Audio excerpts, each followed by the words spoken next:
guys, welcome back na naman sa ating YouTube channel. At kung bago ka pa lang sa aking channel, huwag kalimutan mag-subscribe at hit na rin ang notification bell para ma-notify kayo sa susunod natin mga video.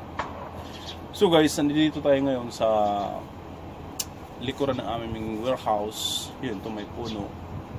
So andito na rin namin nilagay yung aming kumbaga yung libangan tuwing wala kaming pasok, yung aking mga alagang kalapati. So nakakalungkot nga isipin guys, kasi gawa nung kagabi nga lang sabi nung nakatira dito sa kabilang kwarto ay yun, kinuha ng mga magnanakaw. So nakakalungkot lang isipin guys, gawa nung siyempre yun lang ang talaga ang aking libangan tuwing wala kaming pasok, pantanggal stress baga.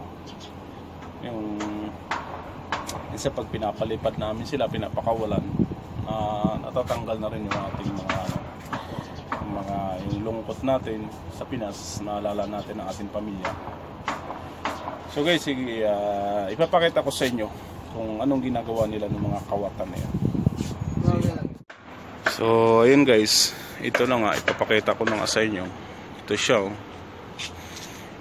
Ayan, tinanggal nila yung yung lock dyan dito. Ayan, ubos lahat, walang natira ni isa. Pati yung dito sa kabilang bahay namin, bahay nila,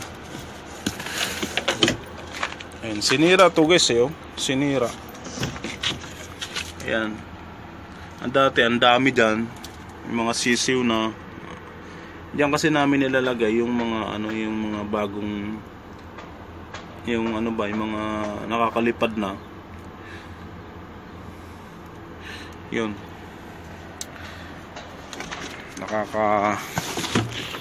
Nakakalungkot, wala na kami laruan. Sabi nung ito guys, itong nakatira dito, kwarto kasi yan yun.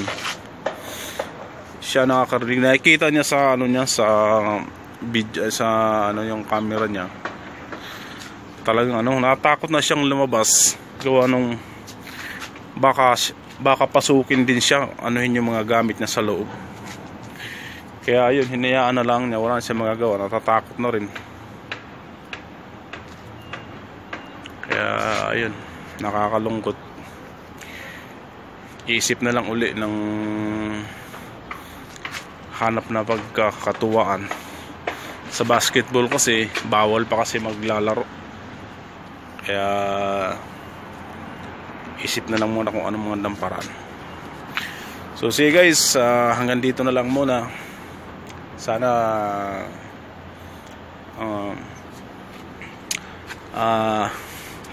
maging updated kayo sa aking sunod na mga video. So sige guys, hanggang dito na lang muna. Bye bye.